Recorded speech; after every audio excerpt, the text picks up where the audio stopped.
নমস্কার বন্ধুরা, আজকের কলমি শাক আমি ভাজা করে দেখাবো আর কি। তো আপনারা হয়তো বলতে পারেন যে কলমি শাক আবার ভাজা, অনেকে তো অনেকভাবেই খায়। আমি যেভাবে করে খাই সেইভাবে দেখাচ্ছি। এখানে দুটো আটি কলমি শাক আছে, এখানে একটা পেঁয়াজ আছে, আর 4-5টা রসুন কোয়া আছে।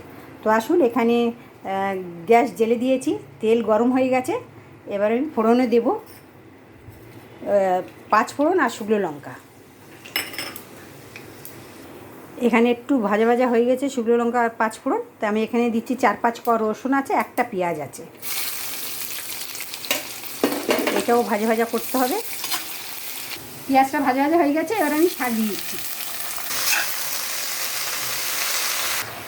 এখানে 1 চামচ হলুদ গুঁড়ো, 1 চামচ স্বাদ মতো নুন, একটু চিনি আর 2টো কাঁচা লঙ্কা দেবো শাকটা সিদ্ধ হওয়ার জন্য। একটু জল দিয়ে দিলাম, দিয়ে ঢেকে দেবো, তাতে শাকটা এমনিতে শাক সিদ্ধই হয়ে যাবে, তাও দিয়ে দিলাম একটু। শাকটা সিদ্ধ হয়ে গেছে, একটু ভাজা ভাজা হবে। তো কলমি শাক রেডি হয়ে গেছে বন্ধুরা, সার্ভ করে দেখাচ্ছি। তো শাক হয়ে গেছে বন্ধুরা, এবারে আমরা খেতে